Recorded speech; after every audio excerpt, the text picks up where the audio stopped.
Hai semua, hari ini kita akan menganalisa saham yang berbentuk sideways. Dia merupakan pertembungan antara dua kuasa, kuasa pembeli dengan kuasa penjual. Siapa yang akan memenangi perjuangan tersebut? Itu yang kita nak analisa pada video kali ini.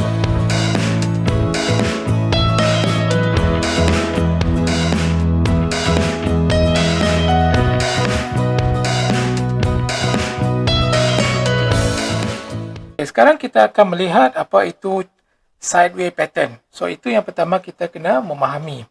So, dalam teknik The Arts, kita ada dua jenis pattern yang sideways. Satu adalah expanding, begini. So, di mana saham tu menaik, menurun, menaik dan menurun. So, dia dalam pola zigzag. So, tapi pola zigzag ni dia membuat satu pattern yang berbentuk expanding triangle. Dan keduanya kita ada contracting triangle. Dia macam ni, dia ada contraction, So, dia naik, turun, naik, turun begitu. So, kenapa ada pattern zigzag menaik dan menurun? So, ini wujud disebabkan ada kuasa pembeli dan kuasa penjual. So, yang menaikkan harga ni adalah pembeli. So, bila masa ada lebih banyak pembeli dalam saham, pasaran saham daripada penjual, maka kuasa pembeli itu akan menaikkan harga saham tersebut. Dan kemudian kita nak dapati harga menurun. Kenapa harga itu menurun? Ini disebabkan oleh kuasa penjual. Penjual sekarang adalah dominan dalam market. So, lebih banyak yang nak menjual daripada nak yang membeli. So, harga tu akan menurun disebabkan banyak penjual. So, harga pun menurun. Sama juga untuk seterusnya, harga menaik disebabkan kuasa pembeli yang nak menaikkan harga melebihi daripada kuasa penjual. Dan kemudian harga menurun disebabkan ada lebih banyak kuasa menjual dibandingkan dengan kuasa pembeli. So, kalau kita dapati dia membentuk pattern zigzag ni disebabkan ada equilibrium antara equilibrium atau kita katakan keseimbangan antara kuasa pembeli dan kuasa penjual. Sekali kuasa pembeli naikkan, sekali kuasa penjual menurunkannya. So, ada keseimbangan dekat situ. Ada naik, ada turun. Ada naik, ada turun. So, jadinya dia akan buat pattern zigzag. Okay? So, itu yang pemahaman kita kena ada untuk pattern sideways. Sama juga untuk pattern yang sideways yang bentuk contraction ini, pada mulanya ada kuasa pembeli yang menaikkan harga. Kemudian ada kuasa penjual menurunkan harga. Dan ada kuasa membeli untuk menaikkan semula harga. Dan kemudian ada kuasa penjual untuk menurunkan harga. Sama juga macam pattern pertama, ada keseimbangan antara kuasa pembeli dan penjual. Cuma dia punya ratio dia agak berbeza daripada yang pertama. So, itu menyebabkan menjadi expansion dan juga contraction. Dia punya ratio tu berbeza. Nisbah tu berbeza sikit antara kuasa pembeli dan penjual. So, tapi pada asasnya ada keseimbangan antara kuasa pembeli dan kuasa penjual. Sebab itu kita dapati ada pattern zigzag. So, bolehkah pattern sideways ni mengalah, kuasa tu mengalah, kuasa pembeli ataupun penjual tu mengalah? Katakan kalau kuasa pembeli itu mengalah, tak ada banyak pembeli, kita ada banyak penjual. So, makanya apa yang akan berlaku adalah harga ni akan menjunam ke bawah. So, bila kurang pembeli, lebih banyak penjual, maksudnya pembeli itu surrender, penjual yang menang pada permainan ini. So, harga tu boleh jatuh ke bawah. So, tadi kita ada pattern zigzag sebab ada keseimbangan kuasa antara pembeli dan penjual. Cuma nisbah dia berbeza. So, nisbah berbeza tu menyebabkan dia sama ada expanding ataupun contraction. Tapi kalau keseimbangan tu tak wujud lagi, so yang saya tunjukkan dekat sini pada carta pertama ni, dia menurun ke bawah disebabkan ada lebih banyak penjual, terlalu banyak penjual berbandingkan pembeli. So nisbah tu dah tak wujud lagi. So nisbah tu dah kalah. Okey. So disebabkan itu harga tu jatuh ke bawah. Tapi boleh juga bila kuasa penjual, kuasa pembeli pula yang melebihi daripada kuasa penjual, katakan I buat kat sini, dia turun, lepas tu dia naik ke atas macam ni, pun boleh juga disebabkan kalau yang ni, kalau dia naik terus macam ni ke atas, itu disebabkan oleh kuasa pembeli tu melebihi daripada kuasa penjual, dan nisbah tu dah tak sama lagi macam yang sebelum ni. Kalau nisbah tu sama, ada keseimbangan, katakan kalau ada keseimbangan, dia akan continue dalam pattern zigzag. Tapi bila keseimbangan antara nisbah tu dah tak wujud lagi, so maka mungkin ada satu pihak yang memenangi pertandingan tersebut. So dalam carta kedua ni, saya letakkan kuasa pembeli yang memenangi perlawanan. Tapi dalam carta yang pertama ni, saya membuatkan kuasa penjual pula yang memenangi perlawanan.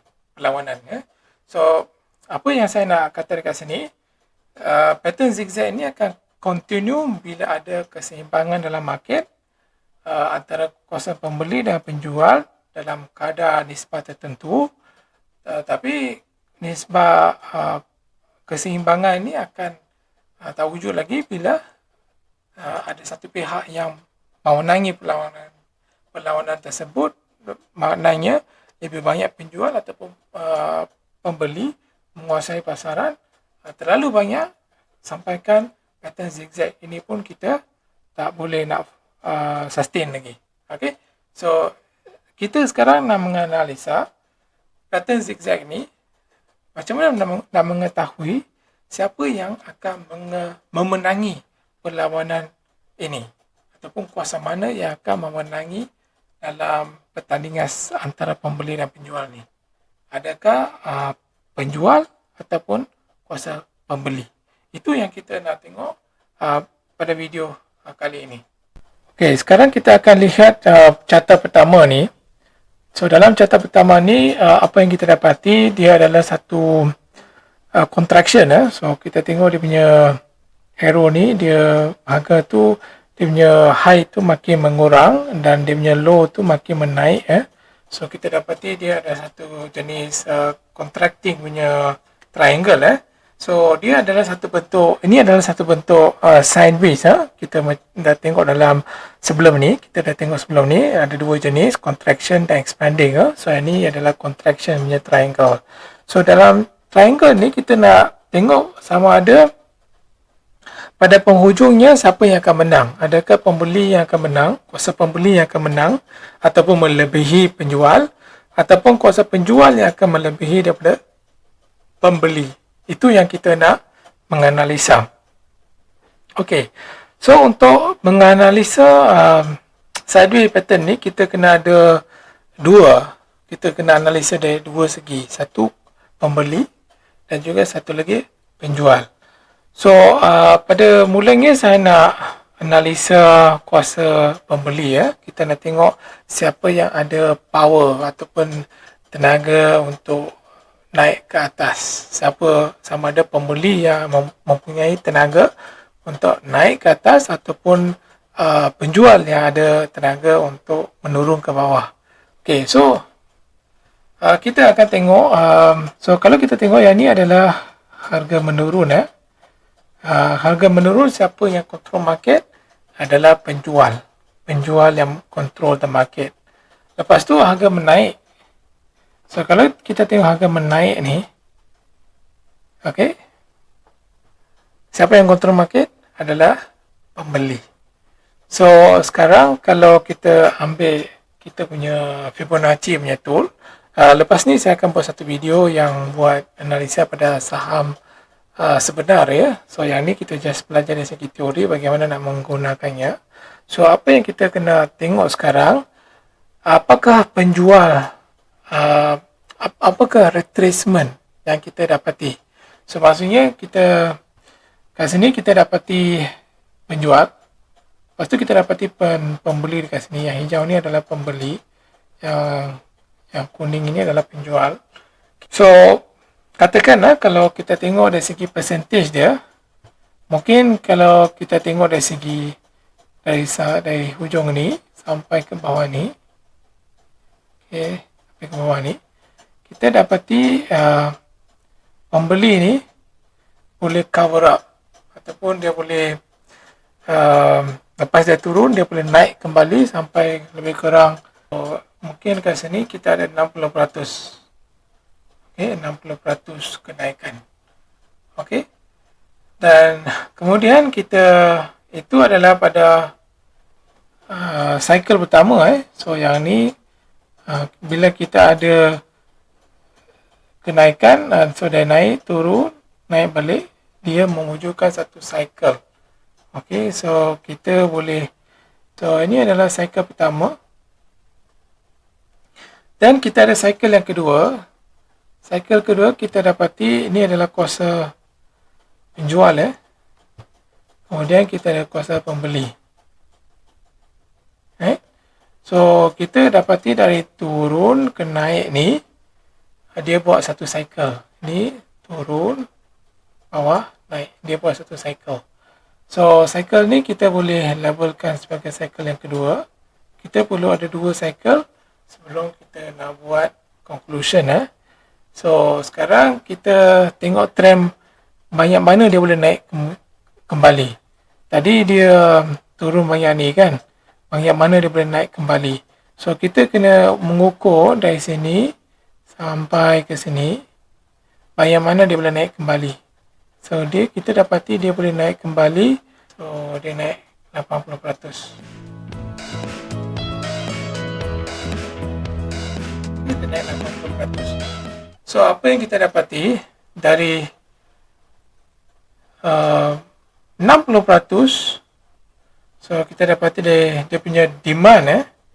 So macam mana, kenapa saya kata demand? Yang ni dia turun, lepas tu demand naik semula 60%, right? Lepas tu dia turun balik, dia naik, boleh demand naik balik 80%. Maknanya 60% tu demand dia naik semula jadi 80%. Demand dia naik semula 80%.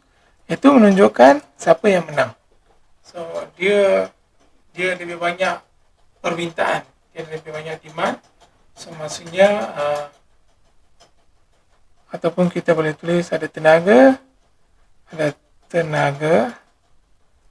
untuk naik. Dia ada tenaga untuk naik.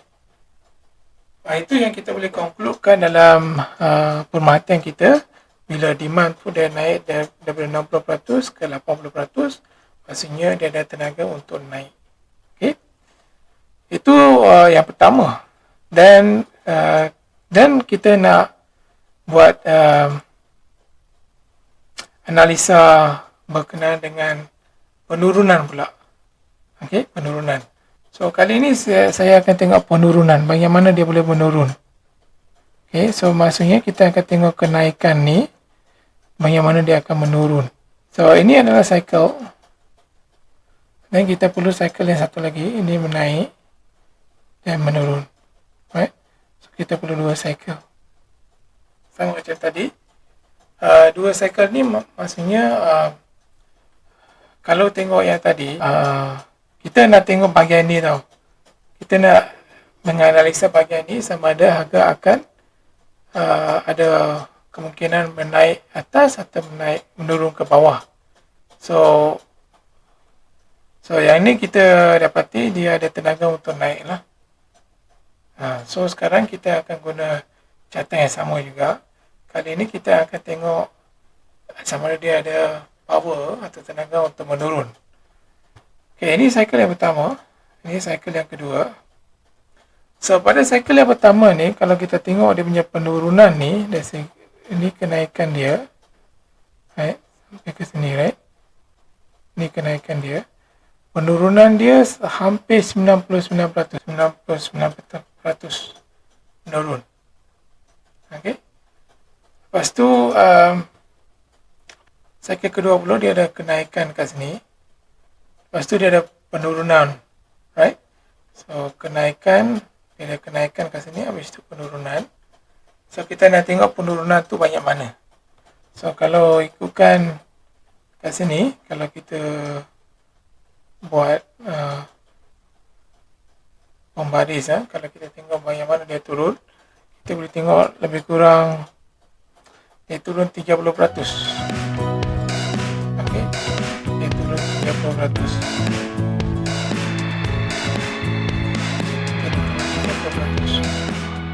So now sekarang kita boleh buat satu conclusion. Okay, dari 99% penurunan ke 30% penurunan pada fasa kedua, apa yang menunjukkan? Okay, so maksudnya supply itu pada awalnya, pada peringkat awalnya, supply dia sampai 99%. Kemudian pula supply dia cuma sekitar 30%. So maksudnya supply itu berkurangan. Dari 99%, supply itu dah mengurang jadi 30%. So ini menunjukkan apa? Supply itu kekurangan. Bila supply itu berkurangan, maksudnya yang nak jual saham tu berkurangan. Okay, dia menunjukkan ada lebih banyak, lebih kurang lah, dia ada kurang sangat pembeli lah. Dia ada kurang sangat yang nak menjual. Okay, so tak ramai yang sanggup menjual saham tu. So dulu ada 99% nak jual, sekarang ada cuma 30% yang nak jual. Itu menunjukkan saham ni dalam dua cycle ni, kita dapati tiada tenaga untuk ke bawah. Itu yang kita boleh concludekan. Itu yang kita boleh concludekan. Okay, so kalau kita, jadi sekarang kalau kita nak tengok conclusion, kita ada dua conclusion ni. Satu, dari segi fasa menaik, kita dapati dia ada kekuatan untuk menaik. Okay. Tapi dari segi penurunan pula, kita dapati tenaga untuk menurun tu agak kurang. So finally, apa conclusion yang kita boleh buat? So finally, conclusion yang kita boleh buat adalah, okay, dia kurang tenaga untuk ke bawah, tapi dia ada lebih banyak tenaga untuk naik ke atas. Okay, so finally, kita kata finally lebih banyak tenaga untuk naik ke atas berbanding tenaga untuk turun ke bawah. Itu yang kita boleh concludekan finally. Okay, so maksudnya kita jangkakan saham ni dia akan naik macam ni. Keseimbangan, okay, keseimbangan tu akan berpecah sebab kita dapati sekarang lebih banyak pembeli yang minat daripada penjual. So jadinya saham ni tak akan continue fasa zigzag ni. So dia akan menyebabkan lebih banyak yang akan membeli, jadi saham tu akan naik ke atas. So macam mana? So apa kesimpulan keseluruhannya? So bila kita dapati ada saham zigzag, kita kena buat dua analisa. Satu, analisa power down, tenaga untuk turun ke bawah. Satu lagi kita kena buat analisa untuk tenaga menaik ke atas. Tengok siapa yang akan menang. Sometimes bila zigzag tu sangat seimbang, dan kita akan dapati dia conflicting punya kesimpulan. Satu kata akan turun, satu lagi akan kata menaik. Kalau kita ada kesimpulan yang conflicting macam tu, satu turun, satu naik, then kita boleh ungkapkan ataupun kita boleh simpulkan yang zigzag pattern ni akan berterusan. Tapi kes yang kita tengok tadi, kita dapati yang saham menurun tu tak banyak. Kuasa menurun tu tak banyak. Kuasa menaik itu yang banyak. So dia tak ada conflicting. Memang conclusion dia menaik. Turun tu tak ada kuasa. Right? So sebab itu kita buat kesimpulan untuk carta begini, dia ada lebih kuasa untuk menaik ke atas. Okay? So saya harap video ni sikit sebanyak menolong anda untuk membuat analisa. So mungkin dalam video yang akan datang saya akan buat untuk trend yang menurun pula. Okey, so sideways yang menurun pula.